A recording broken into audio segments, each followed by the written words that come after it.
In a statement issued on Thursday, Buckingham Palace confirmed Queen Elizabeth II had died peacefully at Balmoral.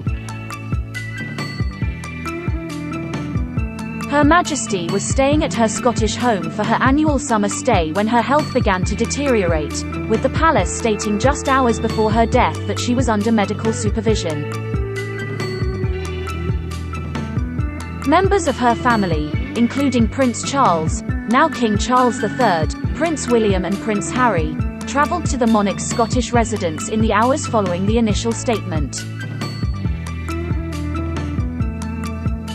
Now, as the royal family and the nation mourn the loss of a much-loved monarch, Express.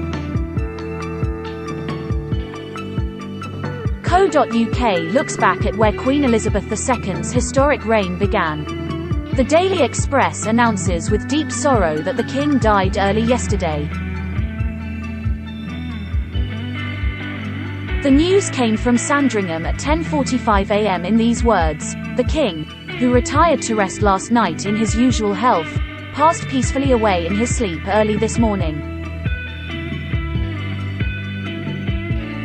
This was printed on the front page of the Daily Express on February 7, 1952, a day after the death of King George VI, Queen Elizabeth II's father.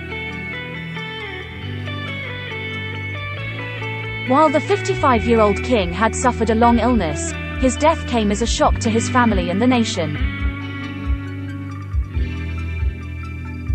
Then Princess Elizabeth was in Kenya when the news broke, standing in for her father on a long-planned international tour. She and her husband Prince Philip were staying at the Treetops Hotel, thousands of miles away from Sandringham, where her father had passed. Queen Elizabeth death. Updates as tributes flood in from around globe. The Queen has died, surrounded by her loved ones, as tributes pour in from across the globe.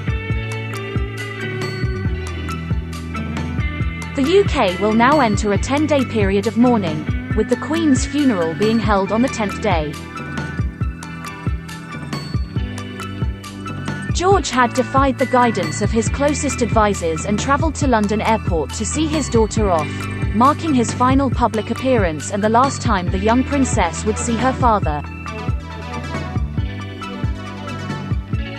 The Daily Express reads, "The night Princess Elizabeth became queen without knowing it, she was dressed in brown slacks and a bush jacket, and never went to bed or took her clothes off.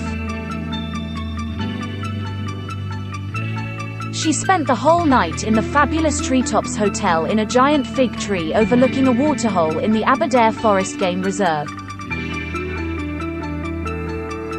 Elizabeth and Philip prepared to travel home as soon as they heard the news of George's death, but were temporarily held up by a tropical thunderstorm over Entebbe, Uganda. It was the Duke of Edinburgh who broke the news to the princess after his private secretary received the unexpected call. As the Daily Express records, the Queen was devastated by the news. She wept like a 25-year-old girl who lost her father.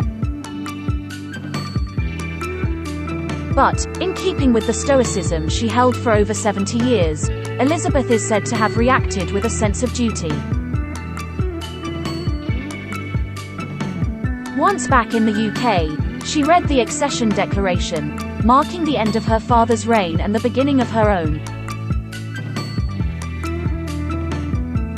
Tributes to the late king were documented in the following pages of the newspaper. Hector Bolitho, author of A Century of British Monarchy, quoted Winston Churchill, who was Prime Minister at the time of George's death and Elizabeth's accession, as having once said of the king and his wife, Queen Elizabeth I, later the Queen Mother, "They have the rare talent of being able to make a mass of people realise in a flash that they are good." George was not meant to take the throne. As the second son of King George V, Prince Albert, Duke of York, was destined to be the spare second in command to his brother King Edward VIII. But after the shock abdication of Edward in 1936, Bertie, as he was affectionately named, faced a change in fate. A naturally nervous man, Bertie, who chose the name George to adhere to Queen Victoria's wish that no king would rule as Albert, was not keen on the idea of becoming monarch. But, of course, he had no choice. And 2 years after taking the throne, King George led the country through World War II, an unprecedented global conflict which saw the King and Queen become well loved and respected among the British public. George and Elizabeth stayed in London during the Blitz to show solidarity with those living in the capital, earning the royal couple a great deal of support from their subjects. But the conflict made an already anxious man worn and stressed, and this, coupled with his physical ailments, proved too much.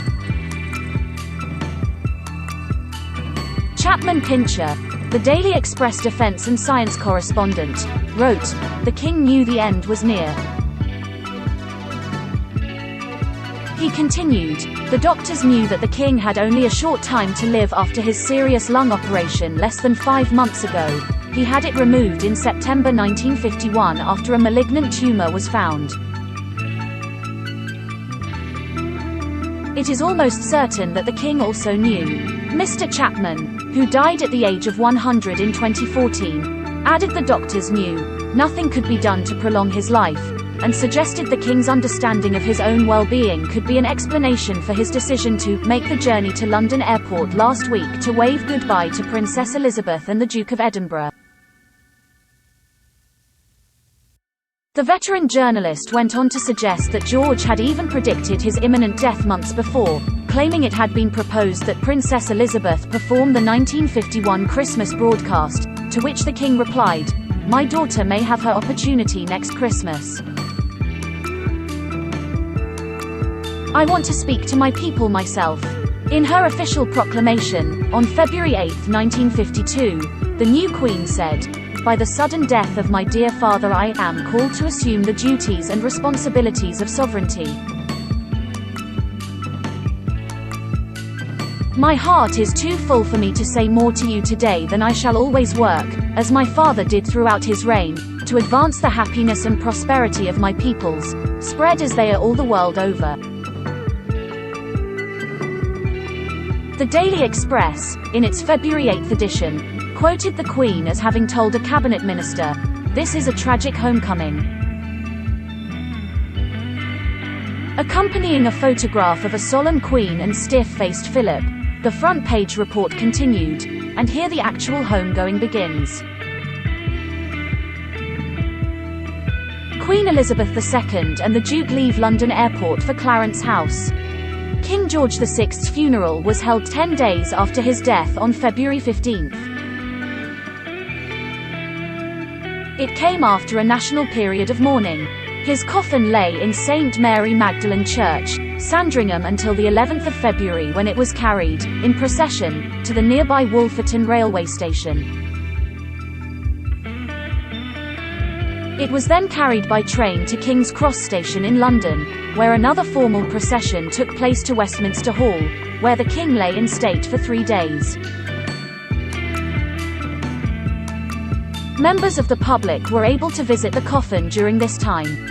It was reported that 304,000 people passed through Westminster Hall, with queues up to 4 miles forming as his subjects waited to pay their respects. George VI's funeral began with a procession to Paddington Station. From there, the coffin was loaded onto a train to Windsor, where another procession took place to St.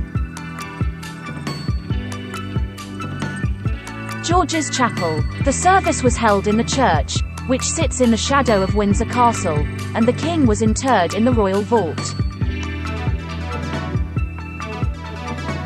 On February 16, the Daily Express front page report opened with, "They laid the good and devoted king to rest here today with the simple, uplifting service which commits any citizen to the grave."